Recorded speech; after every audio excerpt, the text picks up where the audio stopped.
All right. Hello, everybody. It's the Meista from Brews and Tunes. Cheers. I am beside myself with excitement today. I am chatting with the one and only Mr. Tino Troy, of course, of the legendary Praying Mantis. Tino, thank you so much for joining me.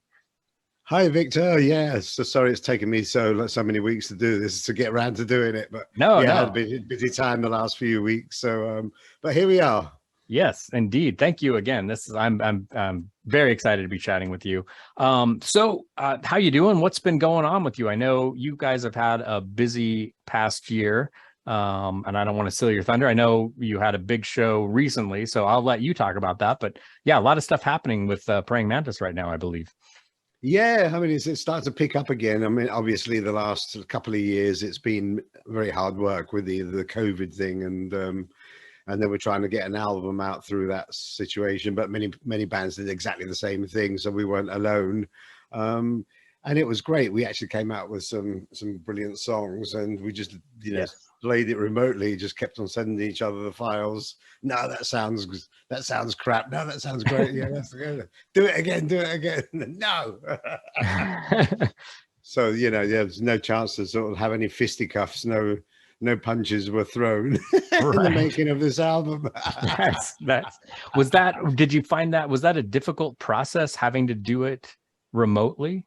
It's well, to tell the truth, yes and no, because I mean, we have worked like this before in the past, because we have, obviously, as you know, the three of us from the UK, and two of the guys, John and Hans, are from Holland, from the Netherlands. Right. So I mean, we were working remotely before to a certain degree, but when it came down to actually recording the things and getting together, we'd get into the studio, and so you can put your arm around the singer, for instance, John, and say, "Come on, man, you can do better than that," but you can't do that over a TV screen. It just like sticks two fingers up at you.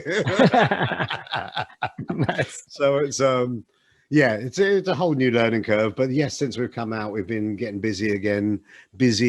I mean, we'd like to be a lot more busy, but things are taking time to, people are still scared to go out. There's putting their toe into the water again. So there's a question of all starting again, and no one's buying the tickets anymore, really, because not sure what's going to happen, if we're going to go into another pandemic or whatever. So people are laying back on purchasing tickets, especially at our level.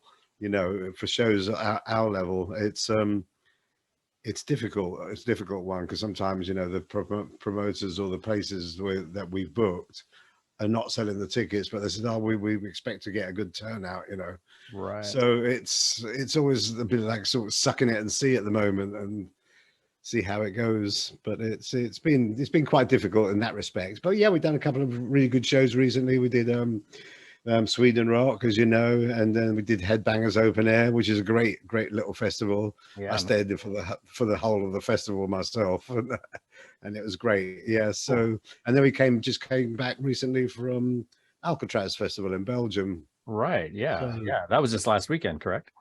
Yeah. We actually replaced Loudness. For some reason they pulled out. There's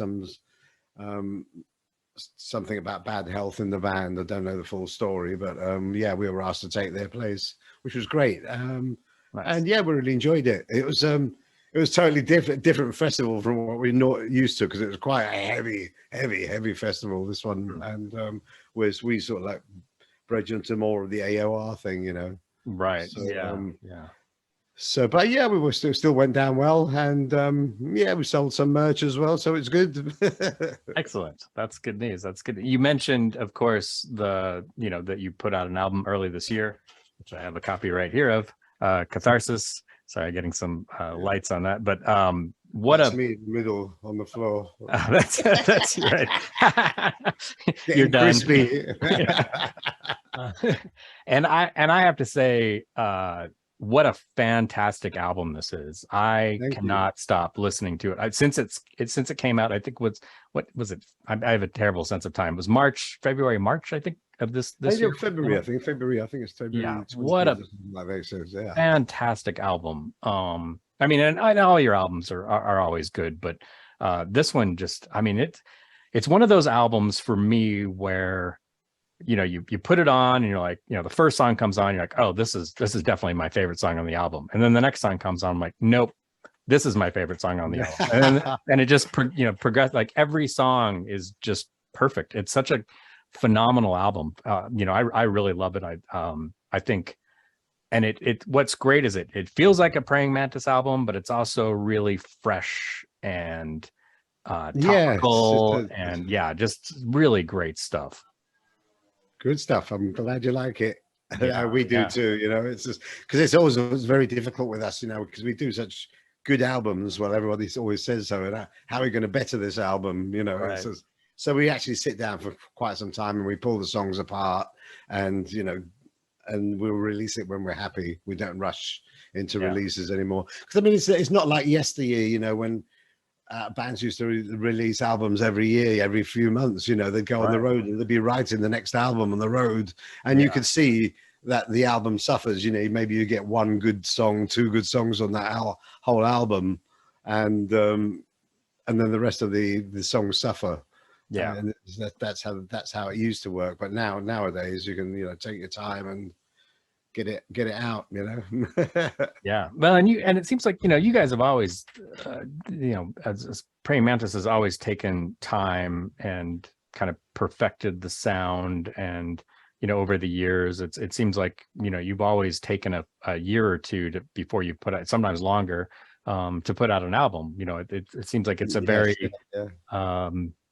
what's the term, kind of a real, it seems like you guys put a lot of thought into the process. Yes, we do. And it's, if it's not right, there's back to the drawing board again, and we'll release it when we're happy with it, really. I mean, sometimes we get pressure from the record company, but it's our album, it's our material, it's personal to us, so it's got to be right. And that shows, and everybody says the same thing as you do, Victor. It's like your songs are like show a lot of maturity, and that's one of the basic ingredients of the songs that we write.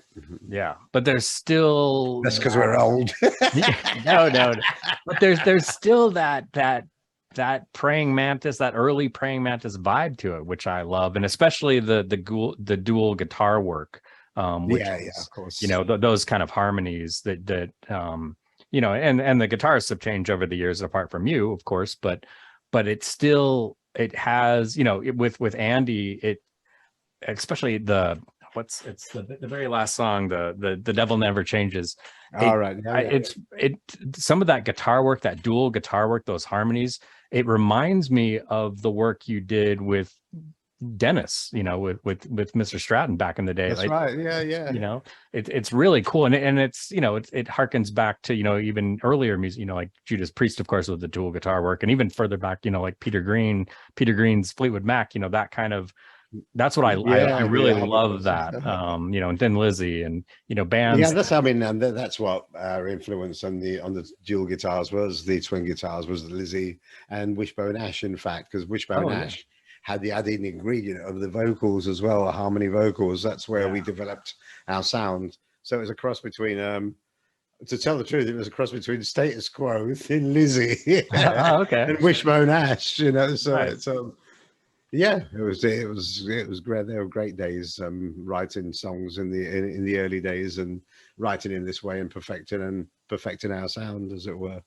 And I think and it's, you named some bands that from quite a while back, and people may not realize this, because of course the first Praying Mantis album came out in '81, which Time Tells No Lies, one of the greatest new wave of British heavy metal albums ever, in my humble opinion. But the band had been around for, I mean, you and Chris, your brother Chris, you formed the band in the early '70s.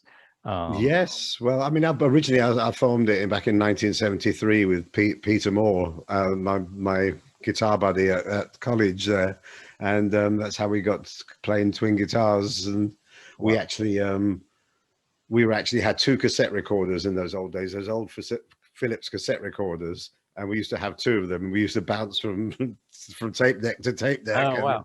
Our microphone was one of the microphones from the cassette recorder, taped up to a broomstick, and the base of the broom with the bristle end was like a hammer tied to it to weight it down.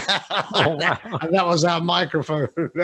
Wow. And we used to like do all our overdubs like this, and vocal overdubs as well, you know, harmonies and things like that. Wow, that is Yeah, funny. that's it's 1973. In fact, next year is going to be our 50th anniversary since the band was born. Wow. That seems unreal. I mean, I know. Tell me about it. yeah, that's wild. But and one thing I was always curious about this, because it seemed like, you know, Time Tells No Lies came out and it was a big album, and then, you know, you guys were doing live shows, and then you just kind of disappeared for a little while until the early, well, 90, I guess it was 90. Yeah.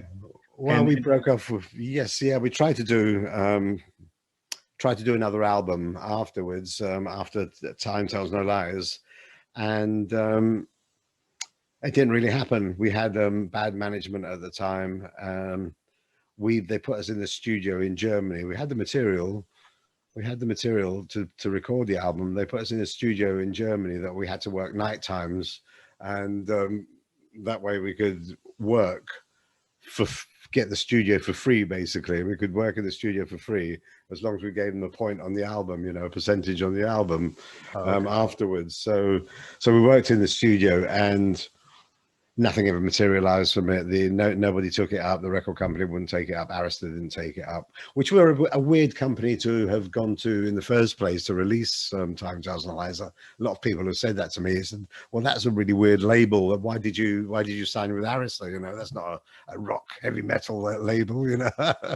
And yeah, we saw that as well. In fact, the head honcho there, Charles Levinson, he asked us to do All Day and All of the Night by the Kinks, that cover. Oh, because of the success Van Halen had with You Really Got Me, you know. That's so they wanted to do that thing, and they thought it was we could take off in that respect, you know, release that single, but they never actually released a single, which was crazy. yeah. So yeah, and it was just like a waste of time. By that time, things were happening with our management, and we weren't happy, and we ended up getting shot of them. We got rid of our management, and by the time we tried to pick things up again, the train stopped rolling. You know, came off the carriages, and we were just like pedaling with our hands like the old. And yeah, it didn't really materialize. And then after that, we decided, well, let's form a band with Clive Burr, you know, Escape as well, and that became Stratus, and then we had couple of good years doing that. Again, we tried to go in a totally different direction now, with the whole of the sort of Miami Vice like kicking off on television, you know, pastel shades and all that stuff.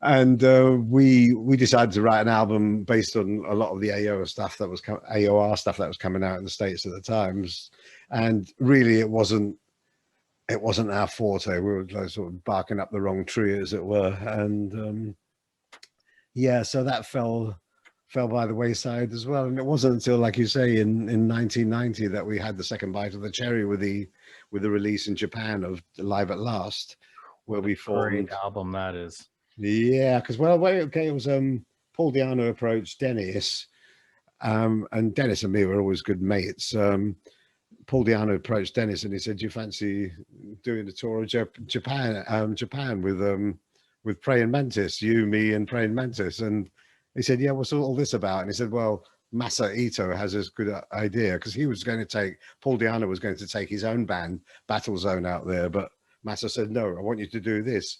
You talk with Dennis, you talk with Praying Mantis, and make this hybrid super group, you know." And wow. And yeah, and it went really well. The whole thing, we perfected the whole thing. We did a half an Iron Maiden set. Well, we did half a Praying Mantis set first, and then Paul Di'Anno came on, and he sang some of those songs with us, and Dennis, and we did the whole sort of like Praying Mantis hybrid Iron Maiden thing with all the songs, even a couple of Lionheart songs as well. We did, and it was great, and it was enough for the record company, who actually released Live at Last, to want want us to do a studio album as well. And that's how our relationship with the Pony Canyon began in Japan. And Oh, okay. there we'd be like releasing albums every two years or so, 2 or 3 years. Yeah. And You had mentioned, you know, prior you guys had started a second album, and you know that didn't come to fruition.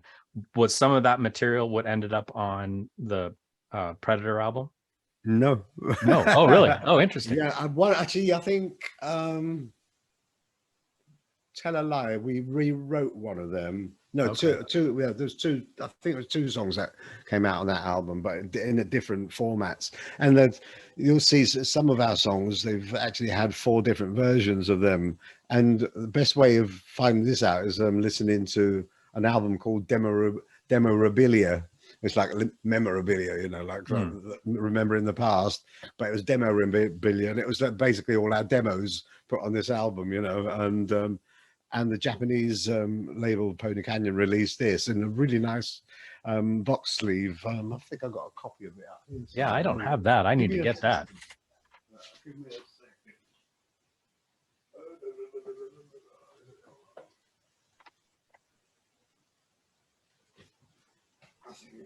Yeah.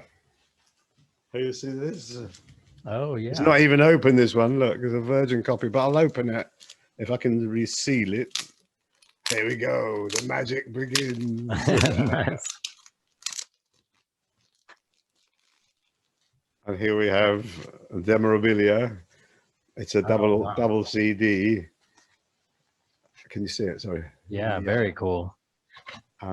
Take this out of its sleeve, and we got a booklet in Japanese and in English book. Yeah, book. And inside we have the band photographs and things like that of the usual. Wow. All the old photographs of us, you know. Nice. And there's a family tree that I made of the band, and it's very similar to the Iron Maiden family tree. You've probably seen this before. Oh, yeah. Oh, yeah, that's great. Yeah, and that's all part of this gift, the gift that you get with this album. And there's also a backstage pass somewhere, I think. Oh, really? Wow, that's great. Yeah. I need to get my hands on it. I need to get a copy of this. I didn't even realize this was available. That's Right. fantastic. Well, I'll see if you give me your address after the show, I'll send you one. Oh, really? Yeah. Wow. Yeah. Wow, I would love that. I will pay for the shipping. That is awesome. That is amazing. I can't wait to hear it. How cool. And Wow. that's basically like lots of our demos here. I'll read some of them out to you, actually. If I can see, I can't see this red light. Hang on a sec. Let me switch my light on down here. Oh, yeah.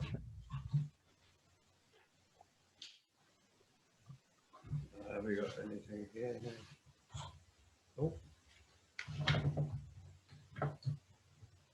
Sorry, Victor. Oh, no worries. Come on, come on. What's going on? It's been unplugged. Anyway, I've got this.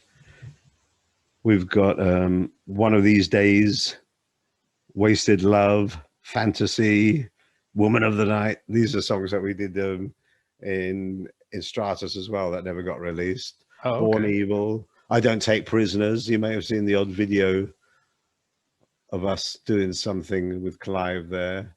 Oh, yeah. God rest his soul, poor Clive. And Yeah. and more recently, like we were talking about it earlier, you know, with losing Steve Yeah. Grimmett from Grim Reaper. Just like the last few days, yeah, I've been speaking with his wife, and just couldn't believe it. I was talking to him 2 weeks ago. We were talking about some South American shows, maybe doing some South American shows together. Oh, wow. And yeah, and then when I heard the news the other night, just like, I was a bit. So it just happens too often now in this. Yeah. You know, like you get to our age, and it's just like. But you know, he was right as rain. He wasn't ill at all. Yeah. Very sudden. We don't know what's happened yet. The coroner hasn't released the report yet, but yeah, very shocking. Yeah, he just went to sleep and didn't wake up. So at least he died peacefully and not in pain. So that's good. But yeah, man, that's too bad. Yeah, what a what a tragedy. And then also, yeah, what a lost, you know, how cool would that have been to have, you know, Steve Grimmett's Grim Reaper and Praying Mantis I tour know, together. that's What right. an incredible show that would have been. Well, we have played, you know, in festivals together before, so it's it's great. And he's such a lovely gentleman as well, a lovely family man as well. Just always bends over backwards for you. He just does anything you like, you know. And he's given me advice, and he's given me contact numbers of these people that he's been dealing with, promoters and that here, there, and everywhere. And yeah, so yeah, sad loss basically. Yes, definitely, very much so. But anyway, let's lift it again. Yeah. Well, let's go back in time, maybe way back in time. I was really curious, you know, obviously you and your brother Chris, you know, of course, big part of praying, you know, our Praying Mantis, really. I was curious kind of what was the impetus of all of this? Did you come from a musical family? Kind of how did you start playing guitar? How did you and Chris, how did you get involved with music? Funny enough, Chris used to, he started doing some Spanish guitar lessons when he was about 11, I think. And what happened? He went to a Greek, funny enough, a Spanish guitar teacher. And you know, we used to get together, the families used to get together at Christmas time and Easter time. You know, we did, you know, go collectively to each other's houses and that, all the cousins and that. And when they came over to ours, my mum would get Chris to play this little concerto for them, you know, like, I'm proud of my Chris. And of course, like, they're all clapping at the end of it. I got really jealous of all this, and I said, I can't have it. So I decided, because I was really good with my hands and the craft subjects in woodwork, you know, and I actually crafted my first electric guitar at school. Oh, wow. Yeah, even down to hand winding the pickups and all that. And it was, I mean, I didn't know much about it, and it was a very crude affair at first, and I didn't know about string gauges or anything like that. The first strings I put on were like second-hand strings, and they were like cables. And my fingers were so hard at the ends that I could actually, my party trick was to stick loads of pins in the ends of my fingers. Oh, wow. I couldn't do it in this hand, but only on that hand, on my left hand. And yeah, I mean, that was great. So, and then I just locked myself away in the room for hours and hours and just learned to play guitar. Then I bought another guitar, which was like a cheap SG copy. It was an Avon SG, and it came out with a catalog, you know, these catalogs that you used to buy from on mail order, and you like pay so many it was shillings then a week. Right. And then eventually I got my guitar, and that cost about £39, I think it was, that guitar. And from there, and I just like practiced, and I was working doing a Saturday job, and then in the school holidays I'd work there in the school holidays as well. So I saved up enough money to buy my first Gibson SG. And yeah, from then on, I mean, a lot of people thought I'd been playing for about 25 years, because I was really accomplished in my playing in about 3 years. Wow. Really, and then it all fell apart when I met beer and women. As it does. And then it was like plateaued for quite a long time. And it's only now that I'm sort of really getting into, you know, sort of listening to like some of the virtuosos, like, you know, John Petrucci and Satriani, you know, I just like took them for granted. Guthrie Govan, what players, you know, and you know, I'm trying to emulate some of their stuff. I'm probably just I see some of these guitarists have got really long fingers, and I've got quite short fingers for a guitarist. So, but I do my best. I'm sure I'll make some good sounds. You make some excellent sounds, I would have to say. Yeah, yeah, definitely. I mean, your tone is, I mean, that's one thing that I think has always been what has drawn me. I mean, there's multiple reasons that I love Praying Mantis, but one of the big draws for me has always been that rich, beautiful guitar tone, and then, you know, and the harmonies, both the vocal it's all about melody. It's about being able to sing a guitar solo. I'm not a speed player, you know you'd like that when you can actually sing a guitar solo, that's when it's memorable, you know. Yeah, Gary Moore, for instance, you know, all those beautiful melodies. But yeah, we did the family itself wasn't a musical family as such. My parents didn't play, and as far as I know, none of the immediate ancestors played either. Now my cousins now play. They live in London as well, and they play as well. I mean, in Greek instruments, you know, bouzouki and violin and things. Nice. But before that, no. But we listen to a lot of music, a lot of Spanish music, a lot of Greek music. That's where I think we get that melody from. It's you know, and different sort of an Eastern feel with a lot of the scales that we play. You know, so it's that was quite helpful. Yeah, I mean, my father used to play these old acetate, those Bakelite 78 RPM records. You know. Yeah. Oh yeah. He had loads. He had loads of those, and tapes as well, you know, the old tape, the spool tape recorder. Oh right, yeah, the reel to reel kind of a. Yeah. So, and then and lots of, my mum always bought Spanish records and stuff like that. So yeah, we grew up with all that stuff, as well as the popular music of the time. You know, we'd hear on the radio while we were at school. Nice. The Beatles, the Rolling Stones, are all, you know, we were all growing up through that. Well, and you mentioned, so, you know, you were in college, 73, you know, you got together with your friend, fellow guitar player, but so when did you and Chris decide, let's be a band? I asked Chris, did he fancy playing bass in the band? And he goes, what is bass? He'd never heard of a bass guitar before.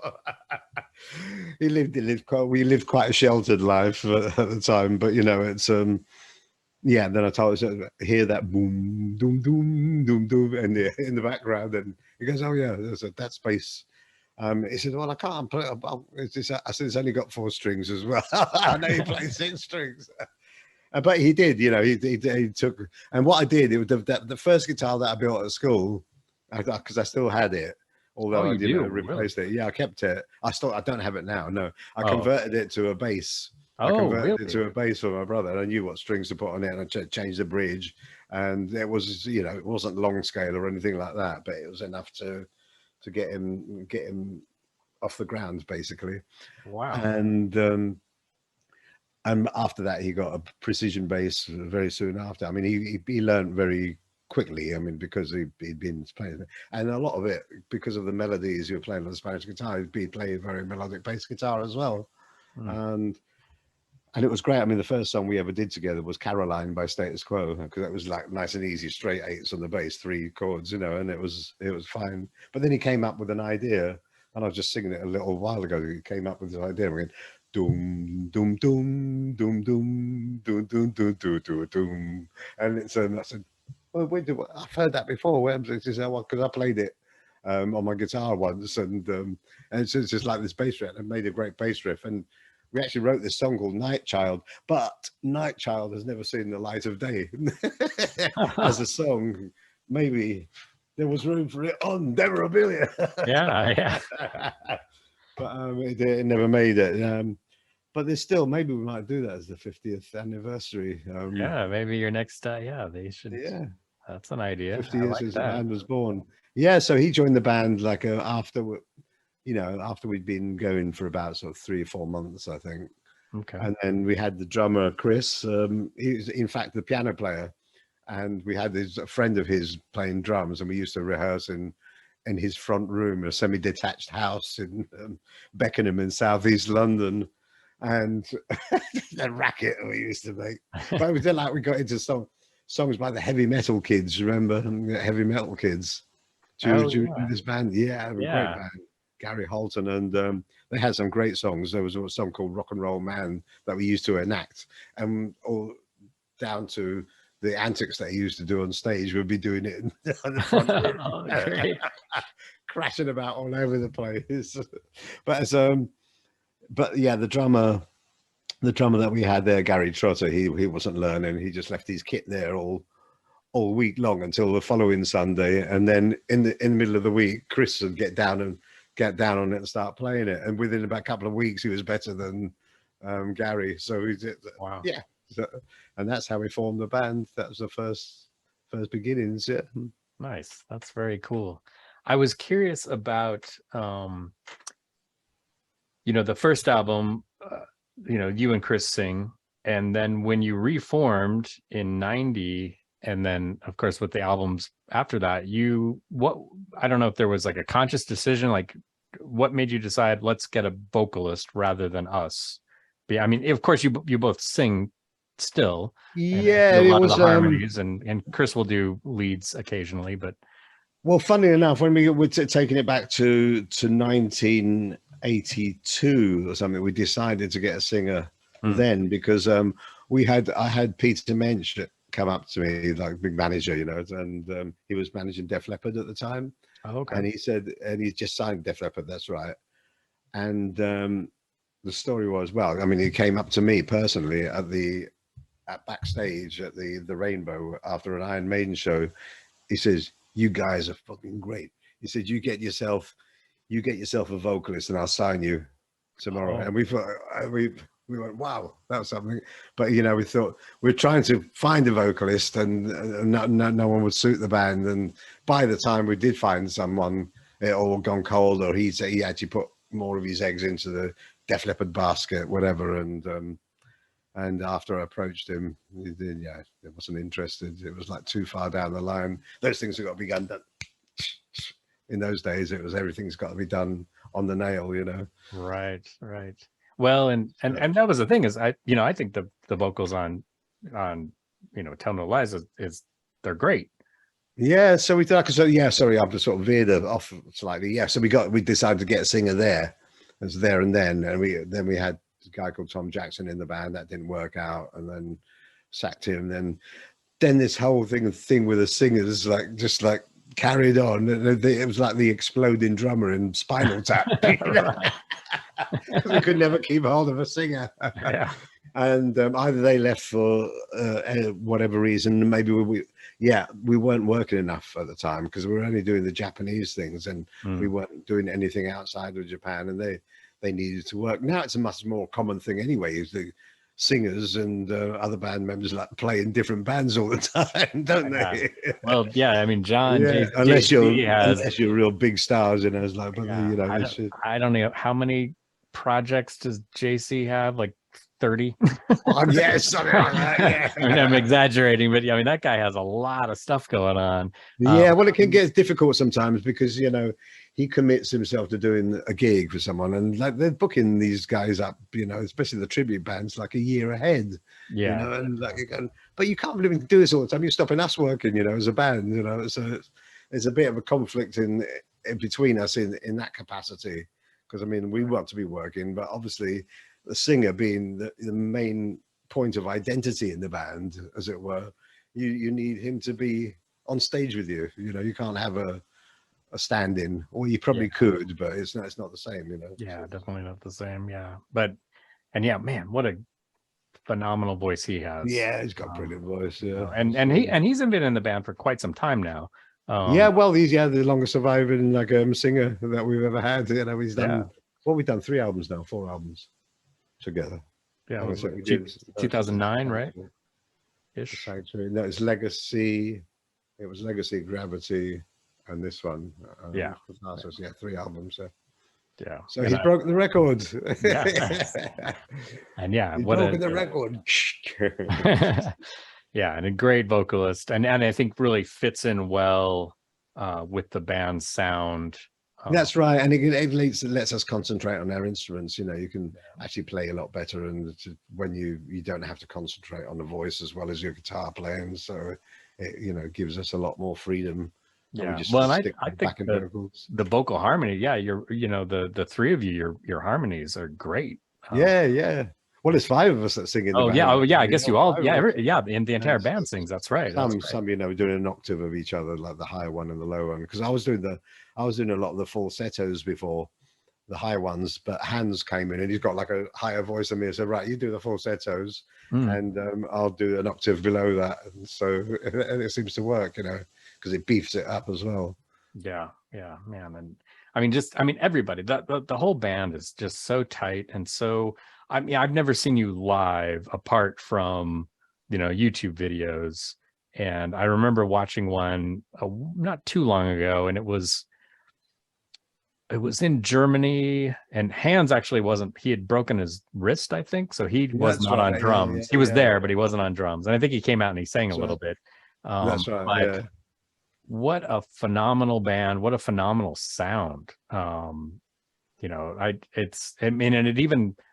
it reminded me of those early days. I mean, you guys, that's one thing that I've always loved about the band is you guys really have everybody in the band, I think, has such a good ear for sound and for harmony and melody.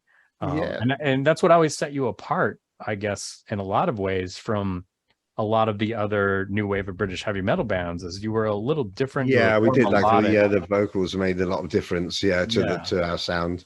And it's great, and we enjoy ourselves on stage as well. Everybody at the gigs go, "You guys are how can you enjoy yourselves? It looks like you've been having a great time up there." And I says, "Yeah, because we are, I mean, we're getting off on you, the audience, are getting off on us, and it's just like it's a natural flow."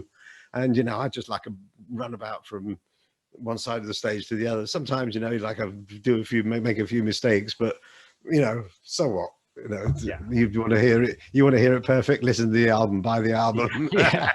Well, that's the thing. Yeah, you guys are. I mean, you guys are tight, and it seems like you really enjoy playing with one another, and you play off of each other really well, which is testament to a fantastic band. I mean, I think that's what especially when you see a live performance and you're just transfixed by it. And that's, again, I've only seen it on YouTube videos, but and I've always said this about Praying Mantis. It's a band that you cannot, it's not background music. It's never background music for me. It's, I have to sit down and listen. Elevator music.